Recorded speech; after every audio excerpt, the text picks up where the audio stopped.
தெய்வீக நேயர்கள் அனைவருக்குமே வணக்கம். நாம் ஒரு தொழில் தொடங்கியிருக்கோம். இருந்தாலும் அந்த தொழிலானது ஒரு முன்னேற்றமே இல்லை. நமக்கு கஷ்டத்துக்கு மேலே கஷ்டம் வருகிறது.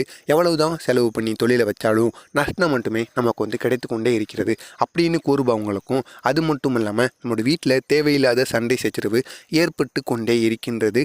இருந்தாலும் எவ்வளவு தான் அமைதியாக இருந்தாலும் தேவையில்லாமல் வேறு ஏதாவது ஒரு ரூபத்தில் கணவனுக்கும் மனைவிகளுக்குமோ குழந்தைகளுக்கும் பெற்றோர்களுக்குமோ எப்படியாவது சண்டை சச்சரவு வந்து கொண்டே இருக்கிறது. இதனால் குடும்பத்தில் தேவையில்லாத மனக்குழப்பங்களும் சந்தேகங்களும் அடிக்கடி எழுந்துண்டே, இதனால் பிரச்சனைகள் தொடர்ந்து வளர்ந்துண்டே இருக்கிறது. அப்படின்னு உங்களுடைய குடும்பத்தில் இருக்கா?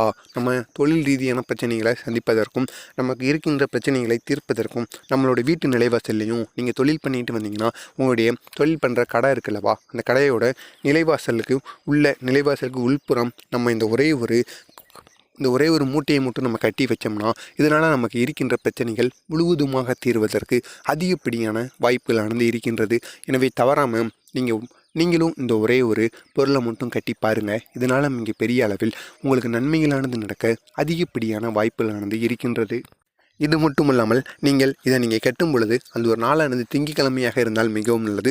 திங்கட்கிழமை நாளன்று இந்த சில பொருட்களை எல்லாம் சேர்த்து சிவப்பு துணியில் கட்டிக்கொண்டு உங்களுடைய வீட்டு நிலைவாசலுக்கு உட்புறம் கட்டிக்கணும். கட்டிட்டு தினசரி இதுக்கு காலையிலையும் மாலையிலையும் நீங்கள் விளக்கேற்றும் பொழுது சாம்பிராணி புகை இருக்குல்லவா, அந்த தீபத்தை சாம்பிராணி புகையை நீங்கள் தினசரி நீங்கள் கட்டி இருக்கின்ற அந்த ஒரு மூட்டைக்கு நீங்கள் தினசரி காட்டிட்டு வரணுமாங்க. அந்த சிவப்பு துணிக்கு இப்படி நீங்கள் காட்டிட்டு வந்தீங்கன்னா இதனால் நீங்கள் பெரிய அளவில் நன்மைகள் நடக்குமா. இந்த ஒரு துணியை நம்ம ஒரு மாதத்துக்கு ஒரு முறை மாற்றிக்கலாம். அதில் எந்த ஒரு சந்தேகமுமே கிடையாது.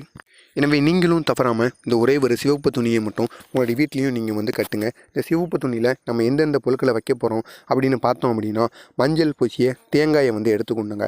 ஒரே ஒரு தேங்காயை எடுத்துக்கோங்க. அது மஞ்சள் பூசியதாக இருந்தால் மிகவும் நல்லது. அதுக்கப்புறமாக வெள்ளி பிள்ளையார் சிலை நம்முடைய வீட்டில் இருந்தால் அதுவும் மிகவும் நல்லது. அப்படி வெள்ளி பிள்ளையார் சிலை நம்முடைய வீட்டில் இல்லை என்று கூறுபவங்க ஒரே ஒரு வெள்ளி டாலர் இருக்கல்லவா, வெள்ளி நாணயமோ வெள்ளி டாலரோ அதை எடுத்துக்கோங்க. அல்லது அடுத்ததாக ₹1 நாணயம் 5 எடுத்துக்கொண்டு ₹1 நாணயத்தை தான் எடுக்கணும். வேறு எந்த நாணயங்களையும் எடுத்தாலும் இந்த ஒரு பரிகாரத்துக்கு எந்த ஒரு பிரயோஜனமும் கிடையாது.